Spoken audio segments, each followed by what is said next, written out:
welcome to the Liverpool Community Podcast. I'm your host, Chase Johnson Lynch. And once again, I'm fascinated by the guests that I managed to finagle to get here today and everything. Brought them all the way from France, by the way. I'm joined by an actor by the name of Serge Ubrette, who is more than an actor, and we're going to find out how much more. How you doing, Serge? Hi, I'm fine. Thank you for having me here. Well, thank you for joining me. I mean, pretty much, with it being Black History Month, I was asked to attend the Black Screen Festival talk at the Blackie, and Serge was one of the fellow creatives that was on the panel with me. And I got to learn more about him, and I felt, it'd be really interesting for other people to hear your story, Serge, because it was kind of hard to describe because you're such a renaissance man. Thank you. You've done everything from music to acting, to teaching and everything else like that. But how would you describe yourself? Maybe I should ask you first. Uh, it's a really difficult question for me. I know we do so many things. Yeah. Um, I mean, I was born in England, in London, from a Nigerian father and a French mother.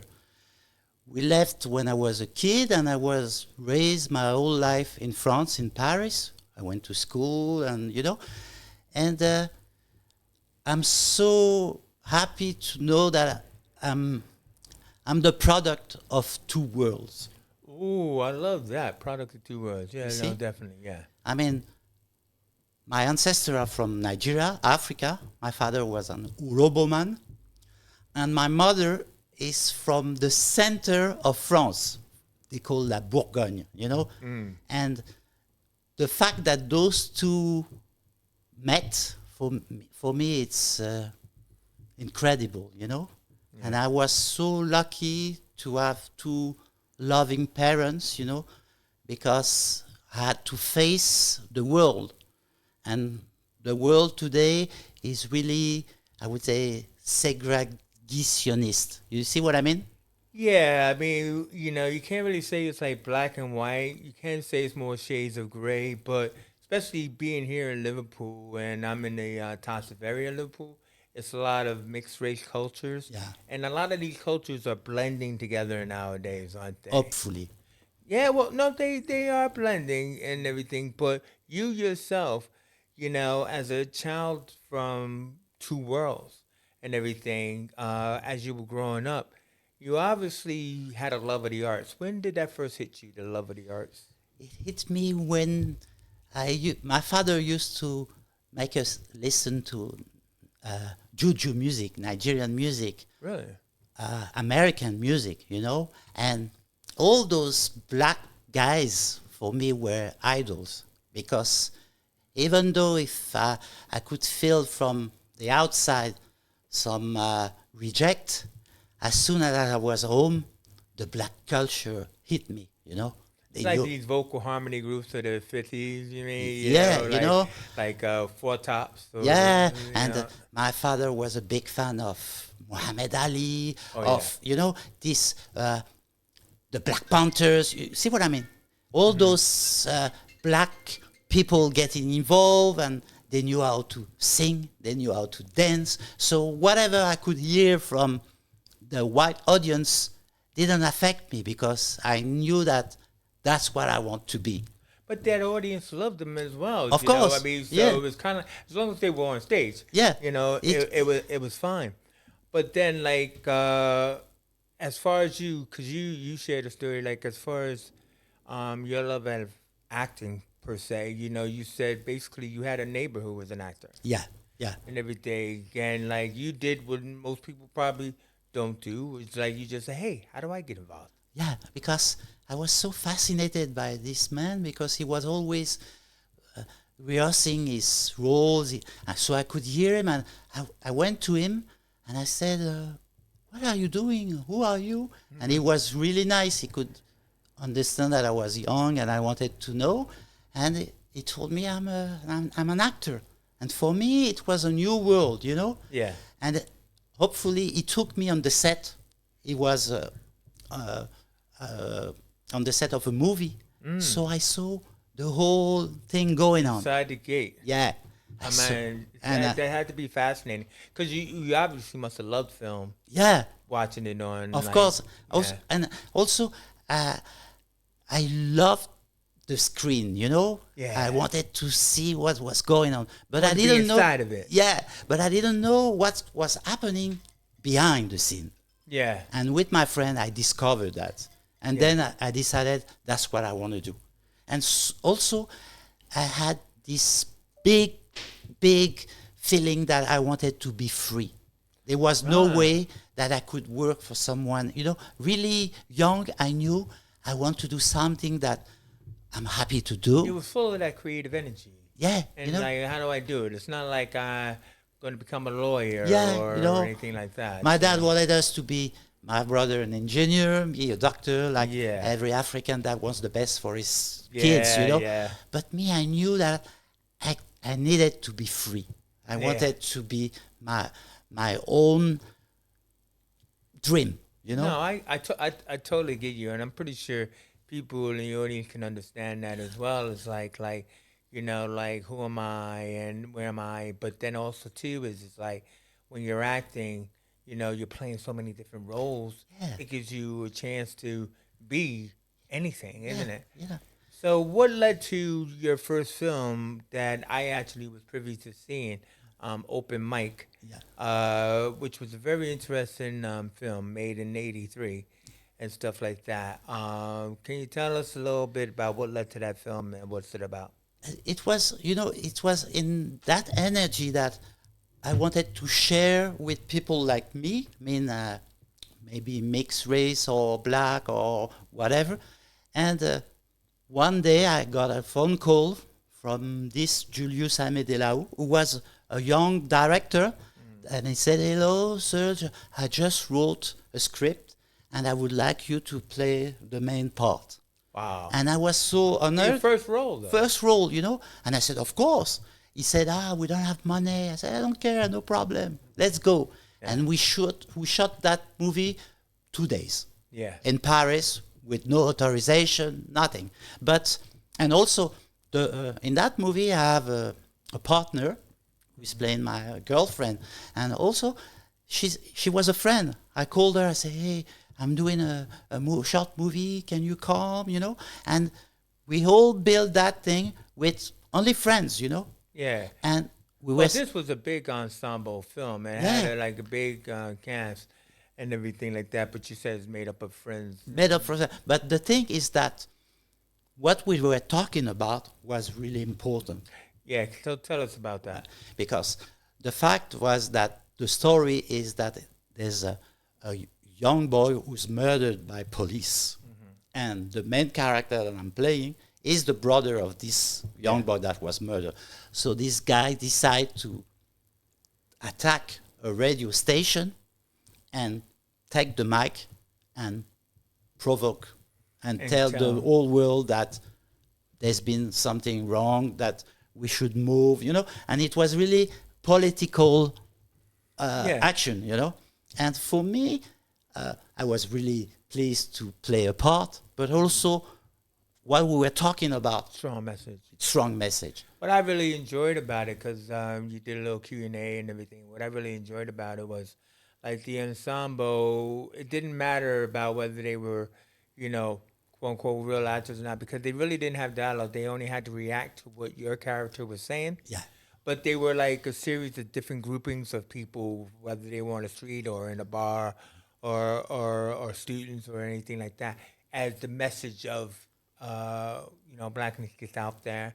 And what was great about how it's like some people wanted to ignore the message, some yeah, people wanted to listen, and I just thought that it was a great skill on the new young director to create such a powerful film and everything else like that. I mean, is that film? Do you think it's available online or YouTube or anything like that? I think so. I'm not sure, but I think it's possible to. I would say you should put it online there, Yeah. Serge, because it's old enough. You know, Yeah. just for yourself. Put it online. If you do, I will actually share that around Okay. because I just think it's an Yeah. important film. But Actually, I have to talk with the director to of know, course. Yeah, Well, I'm only trying to help you, Mr. yeah, sure, Director, sure. and everything like that. So either way you look at it, is that the acting bug has bit you. You know, you've actually put the performance on, and then you went out there and you were able to get an agent. Yeah. And what sorry, I forgot. We had a prize at the Venice Festival. Yeah, prize. Yeah. Yeah. Oh, how can he bury the lead? He always does this. No, but I mean, it helped us a lot to get Of some course, it does. Well, credibility. it wasn't the Palme d'Or. It was some It the was golden, they call it the Lion d'Or, the lion, the gold lion, golden. Yeah, the golden lion. the golden lion in Yeah. Venice for the short movie, There which we it go. was something, and I Yeah, was so that is something. surprised, Yeah. But that's where I love this job because everything's possible. Yeah. You don't do this work just for fame. You do it because you believe in it. You know what I mean? No, exactly. And the thing about it is, the reason why I wanted to talk to you, and from that avenue, is because I think it is the power of belief in oneself, and the power of dreams and stuff. And like you actually represent that. So as you went on, like you got a role, different roles, like which were the usual, as we say, roles that young blackers get. Yeah. Drug addicts, Stereotype. yeah. So you did a couple of these. Yeah, yeah. You Because know. I wanted to learn. I wanted to be an actor. Well, So- and you were jobbing, so Yeah. boom, nothing wrong with that, right? see. I mean, and we're talking about the time, we're talking about the '80s and stuff. But then came like this next big breakout role, which I thought was interesting because you said you were discovered by a female director named Suzanne Palsy. Yeah. Right now, listen, man, I'm gonna mispronounce a lot of things. Don't worry, don't worry. But I remember her from when I first started out in the Black Filmmaker Foundation. When they wanted to kind of let us know that there are other black people out there doing it. So she was like one of the top female directors at that time. I think she did a film called Black Shack Alley, which Of is course. again called something else Yeah. in French. But wasn't she the one who suggested you for this role in Next of Kin? Of course, of So course. can you tell us about Next of Kin? Yeah, because Özan was a great director, and she was a good friend. And one day she told me, "Go for this casting. There's someone who is looking for someone that looks like you." So I went for the It's casting. like me. Yeah, and we were five, and me, I was the last to pass, Right. and the actor was really famous in France. His name is Jean Marais. He was really a big actor. Yeah. And maybe he was fed up because when I passed in front of him, he looked at me. I looked at his face, and he said, "Stop, it's him." And you're supposed to play the role of his son. Yeah, I was supposed that's to. pretty- I mean, that's his pretty grandson. cool. Yeah, I was supposed to play the role of his grandson. And later on, when we were on the set, I asked him. I said, "Jean, why did you stop? You didn't let me do my lines." He said, "I saw in your eyes that you were the part." Wow. And I was so surprised. And it was a fantastic challenge to be on the set with this man because this man was a super pro. I mean, he Did he did. give you notes or did he? Help you out He with- won't give me notes, but he will help me. He will tell me, "Serge, move a little bit, be in the, take the light, do this, do that." the light. Yeah, he would say to the director, "Stop filming me. This is the future. Film Serge. He's good, Really supportive. Yeah. Fantastic. And this man had 300 movies behind him, Yeah, and he was yeah. a big star. So for me, it was really fantastic, and I could feel how much the congregation of actors are supportive. Yeah, Because yeah. it's difficult to get in, Yeah. but as soon as you are in, Yeah. actors they support each others. That's what it's all about. But what I thought was interesting in your description of the film, even though you played his grandson, is that like to me, especially with this being in the '80s, it reminded me of Denzel Washington's Yeah, first of film, course. Carbon Copy. Yeah, That yeah, his one of his first early roles yeah, was playing the son of George Siegel. So he was like a white yeah, man who yeah, discovered that his son is yeah, black, yeah. which is this one is a white man who discovers that his grandson is black Of course, and and everything. it's amazing that you talk about Denzel Washington because our generation, even in France, the black acting community, Yeah. we were so proud of Denzel, Spike Lee, Yeah, yeah. because for us it meant that it's possible. Oh yeah. Oh, yeah. We Oh, can that, do oh, it. We Yeah. need to have black actors in our society. America is bigger than France, of course, but they were the guys that gave us the strength to Yeah. go on, even though it was difficult. Well, it's interesting you say that because basically, like as I said, I started out in the Black Filmmaker Foundation, which was set up by Spike as well as Robert Townsend and the Holland brothers and everything, and it was they were determined to provide like workshops Yeah, sure. and stuff for like young Yeah. other black up and coming, Yeah. but they also were behind black technicians, Of crew course. people, and everything else like that. And I would like to have a tribute to Ernest Dickinson, who is a good friend. Yeah, Ernest because came later, yeah. when I shot a movie in Curacao, Ernest was behind the camera. As the DP or as a DP. camera operator? Oh wow! Yeah, and that's where I met him. And The man who for made me, Juice. it was fantastic to see that black Yeah, I can imagine. professional were in charge, because in France, each time I would be on the set, I would see only white. If there was a black guy, he was bringing the coffee, or I don't want to be, but that's the fact, Yeah, And no, for me, it was fantastic to see that those guys are in charge, and it gave me strength Yeah, to go no. on, yeah, and inspiration. and inspiration.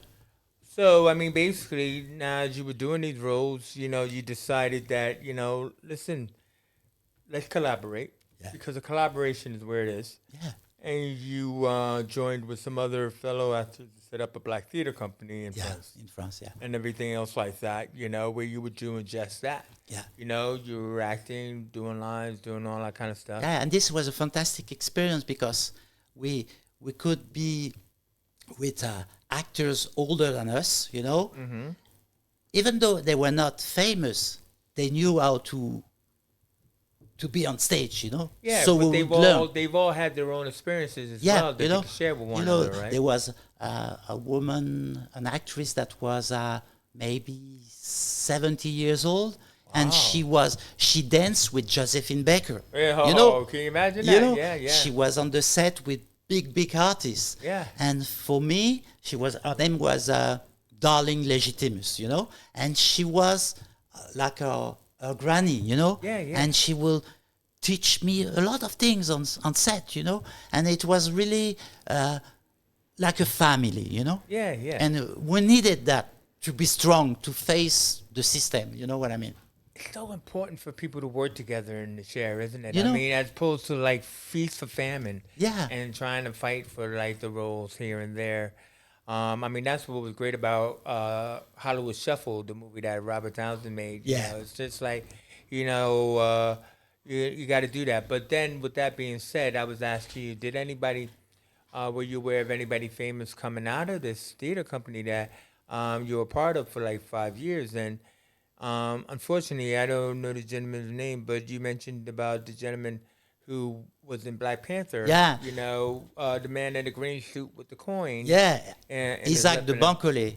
Isaac, yeah, yeah. and everything like that. Now that's crazy, right? So like here he is with you. Yeah. Hey, we're all in this together and stuff. And then one day, you probably eat your popcorn, go to a movie and stuff like that. I gotta see this powerful movie.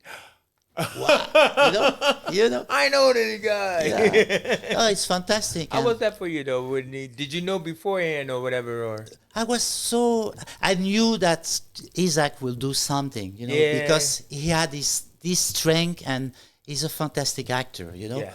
And I'm so proud, because Isaac deserved everything he got, Yeah. He worked for it, and he's an example for the young generation, and I wish that young black go on trying to be actors, actress, because we've got a potential there, Yeah. enormous potential. They just have to believe in their dream. Everything's possible. Yeah. And it's not a question of language. Either you're French, Dutch, Spanish, American, Russian, who cares? Yeah. If you have a dream, go for it. Yeah. We need it. But see, you also need people like mentors that Of are course. gonna help you through it. And I mean, where you had the opportunity, to do random jobs and stuff, you never were the ones. So basically, you had to do other things. Like you're a musician, you play guitar. You had to. You were doing workshops. As you say. But then also too is you got married. Yeah. And everything. You had 2 children. Yeah, and so it's like, because it's hard, to do things. You have a wife, 2 kids, but your wife also, she's working. She's a seamstress or Yeah. textile, Textile. Yeah. working. So she has her own company, Yeah. Bolono, Bonolo, yeah. which means handmade. Handmade, yeah. Now I say this only because I'm shouting out the wife, Yeah. right? Because wives are very important in sometimes in helping us to get where we want to get to, Of course, right? And yeah. everything which you believe in. Yeah. And it's fantastic because she went to Africa, worked with on the clothes, on the cotton, with the people there. She did a lot for the community in Africa, Yeah. And I'm lucky we were in a mood of sharing, Yeah. helping others. Yeah. Yeah. No, definitely. And I mean, but now here comes like a real interesting part of your life is that when I said that you were a musician, like you play guitar and Yeah. everything like that, you also were writing Songs. music songs for Yeah. other people. Yeah, Now, I mean, I was curious about this one. You said you wrote this song, La Hacienda, l'incendie, La Sondi. l'incendie, yeah. La Sondi. Well, I have to put the title on. Yeah. It means the fire set, isn't The it? fire set, that's it. Yeah. Yeah. And then it's like, it skipped over me for a second. Yeah. And then you said who the artist was. And then we had to go back and say what? It was Vanessa Paradis. Yeah. Yeah. Now please tell me you know who Vanessa Paradis. I told you I was going to. All right, I didn't. Shut up, Phil. I did know who she was.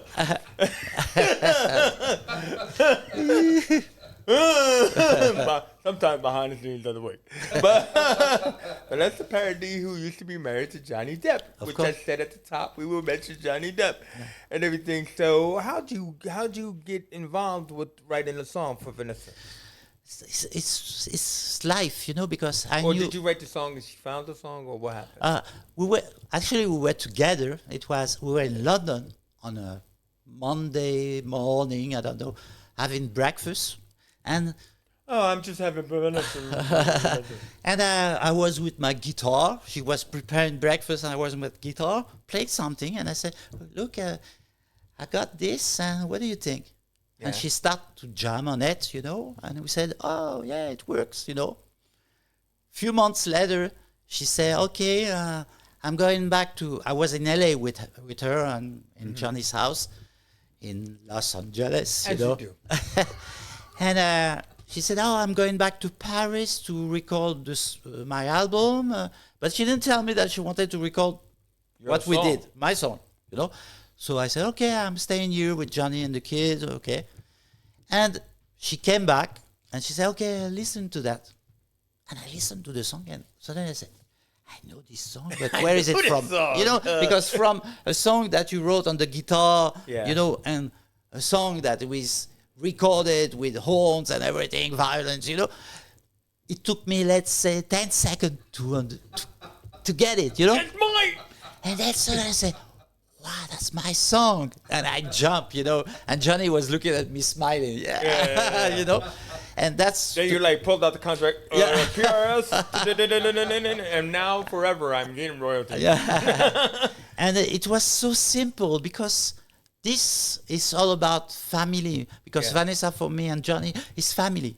They are So how long have you known them then? Ah, Did you know her I know. first, or did No, you know them I as a knew couple? Vanessa first. I knew Vanessa now for 35 years. 35, Yeah, wow. and Johnny, I know him Was for. she an actress then, or a Yeah, model then? she What started you doing? really young, Vanessa. She was 15 years old, singer, and then actress, you know. Wow. And I met her in those days.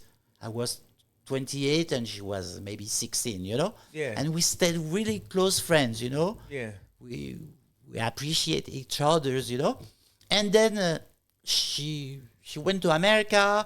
She made a record with Lenny Kravitz, you know, all those Yeah, things. yeah, yeah. And then one day she Married calls. to Johnny Depp. Yeah, she met Johnny Depp and she called me. Yeah, I'm with my friend. Come and have a drink. And I went there and I came into the room and I said, "Wow, I know this face, but I couldn't imagine that it was Johnny Depp, you know, because I saw him on the TV, but I didn't, you know. yeah. And then I realized that it was that guy, and he was so nice. And the thing was that we connect because Johnny didn't speak good French, Yeah. and I would be the one that would translate from Johnny to the father of Vanessa, Yeah. who was my best friend, you know. Oh, So wow. this gave us the opportunity to become really close friends. Yeah. And one day, Vanessa called me, said, "Oh, Johnny loves you. He invites you to LA. Come." So I took a fly and I went there, and we've been friends for 15 years, you know. Wow. And I love him because he's a fantastic actor, but he's a fantastic person. He's a really good man. He's a really Yeah. good man. And Sure, all the things they've been saying on it is bullshit. Oh, Sorry. we don't talk about That- gossip on this show. Yeah, of course. But I'm pretty sure that, like, Phil, you play the guitar, right? You tickle the ivories. Yeah. What if you were just sitting around, Yeah. somebody And I comes must- back and says, I'm turning that into a song. Yeah, right? and I must say, Johnny is a fantastic guitar player. Oh, yeah. He's a fantastic musician. I've seen him play. I've Yeah. seen him do this on stage and everything else like that. It's like a dream. That's a dream. That's Yeah. I dream about that sort of thing. Yeah, no, exactly, man. I mean, I'm just letting all you famous people out there know that Phil plays the guitar. Serge has played my guitar. Yeah. And, oh, Beautiful come on, guitar. Phil. Stop it. Nobody can see you. Anyway, so like, without leaving the, Johnny story, then you became Godfather, didn't you? Yeah, because, I mean, Look when at they that, were, man, we got the Godfather in the studio with us today. Real one. yeah, I love them so much. No, much. that's really nice. It's really nice. They're fantastic children. I was just Fantastic. gonna ask you, because like when I was, like as an AD in the real world, worked around with famous people. Yeah. I was gonna ask you how does it feel like when you're hanging around with a famous person? Because you were talking about being backstage, Yeah, Keith sure. Richards Yeah. or Tim Burton and everything like Yeah. that. And being real, being Yeah. yourself. Yeah. How Because for me, when I'm with Johnny or Vanessa or Tim, I don't see the fame. Yeah, you I just see the person. human being, because we don't talk about the show business. We talk of the real life of what's happening inside. Isn't that what they want as well? Of course. I mean, because there's Yeah. so many other people out there Of who course. are fake that they could You know, only do. I mean, like, you don't want to be hanging them out, and then that's all this person wondering about. Hey, when's your next film? Because No. that I do act, right? Yeah. I think I never asked Johnny something about his business or about his movies. I don't care. What Yeah. I love is to be with him, my friend, and have fun and try to get to the next day, in a good, with a good feeling, No, that's really nice. That's really nice. So I asked you kind of like, what was like one of your biggest roles still to come? Or no, I think that was Phil said still to come. What was one of your biggest roles? You mentioned the film called Ava and Gabrielle. Yeah, it where was. you played a tailor or something. Yeah, like yeah. that. It was a very nice experience because we shot in Curaçao, and that's Is where that the one with Ernest Dickerson? right, where Ernest was. Yeah. And it was fantastic because Wow. I discovered, in the Caribbean, the story of black people is tremendous, because I didn't even imagine that the Dutch had some slaves in Curacao and in Aruba, in Bonaire, all those islands, because people have to know that France, England, Germany, Dutchland, Netherlands, they were all colonizing Africa. Now, wait a minute now, Serge. Yeah. This is true, but they also were slaves. And they were slaves. I mean, this is what I think people should know. Yeah. I should make this movie if nobody else is going to make it. Yeah. But, every time we see these slavery films of people picking cotton, it's always black people. Yeah. In the real world, it Yeah. was Dutch, Yeah. French, Slaves. Norwegian, Yeah. along with the black people in the cotton fields. Of course. But they would never show us that Never in showed. any movie Yeah. interpretation. Of course, And it's like ridiculous. Yeah. Because then it Yeah. also helps to keep the race down, doesn't it? That's it, You know what I mean? And So was Ava and Gabrielle, did they cover a little bit of this? Or I mean, is that why you mentioned it? Or yeah. I mean, it was about the slave was it? situation there. Yeah, of Okay. course. Yeah, because it was in the 1920, Mm-hmm. So, and I saw those big houses where they could hang the slave and beat them up. Plantations. Plantation, Yeah. and it was shocking for me because I didn't imagine that those beautiful islands, people would suffer Wow. Yeah. in those beautiful, the sea, the sun, but people died there and suffered like I can imagine, So it was very interesting, and also I didn't know that there's a connection between Curacao and Suriname, because they all speak Papamiento, which is the language of the slaves, Yeah. because they had a connection, of tribes. Oh Because, yeah. you know, It was like the Negro spiritual songs that they had to also create as that's well. yeah, So they had to combine their languages so that way the slave masters didn't they understand. won't. That's it. All those stories gave me confidence. Because I didn't imagine that there was so much mixed race in the world. Wow. Yeah. I could see some blonde hair, brown faces. And it was really, for me, being mixed. It was a shock. And I was happy to know that there were other people like me all over the world. You see what I mean? And you had a role in this film as a tailor. As a tailor, yeah. So was it a speaking role or? Yeah. It was a good speaking role, yeah, and nice. in the story, I was again attacked by racists. Because the director wanted to. The movie was about the fact that some people are hating others, Yeah. and it's always the same. I mean, Yeah. there's this problem between all those civilization, Mm-hmm. So it was a political movie. Yeah. I mean, I guess, coming down to the end, I just would like people to be able to hopefully, find some of these films. That's why I'm trying to speak a line about them. But obviously, they also were made in early times and stuff like that. But, if you can, so you could get on it, man. YouTube. Yes. Put your stuff on YouTube, bro. Of course. Put a clip on, man. You Yeah. don't need permission. I would. You know what I mean? I would, Because yeah. I just think it's also fascinating, and it's also just a way, because it's like, what are you doing now? Yeah. And unfortunately, as the type of magnanimous person that you are, you were involved with a recording studio. Yeah. And where you were allowed to, work with young people, train in the music, drama, and everything was going along so nicely until somebody above, as usually is the case, just comes down and shut the studio down. Yeah. Shut the studio down, And this only just recently happened. yeah, hasn't it happened last September. It's Yeah. always well, not last September, this September. this you said. September. Yeah. Yeah, well, I know it's last September now, but it's only last month. Yeah. So it's That's this it. September, Yeah. yeah. And it's all political because all those governments, they are pretending that they want to have the young people, but the culture is very important, And if you don't treat the young with culture, you got riots. Yeah. I don't know if you guys heard, in France, we had a lot of riots. Oh, well, we've had riots here, bro. Riots everywhere, bro. And the riots were with kids, 12, 14 years old. coming down the street, burning the car of his neighbor, break it down the shop where his parents go and buy his food. Schizophrenic, you know? Yeah. And those kids, I know those kids. If you don't take attention to them, there's an old say that if you kick a dog, it will bite you. Yeah. You know? And today, I feel that there's a big responsibility for our governments to take care of the youth, you know, Yeah. because they are lost.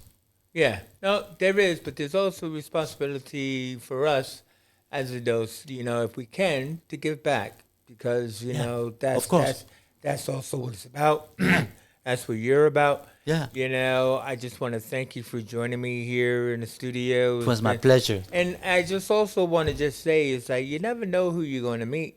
Like I said, we met at the lecture, and you know we just started talking and everything. Phil said, "Hey, you know, why don't you do a podcast?" Yeah. Here you are, and it's like fascinating stories Yeah. and everything like that. Who knew? You know, I could always talk about circumcision, but I won't. Yeah. It's Phil going like this. Yeah. Where did that enter into the Yeah. story? It does. So either way you look at it, I'd like to thank Serge Ubrette for joining me here in the studio. I'd like to also thank our young intern, Misha, here on the decks, everything like that, for cutting this episode. And, you know, for now, we out of here. Bye-bye.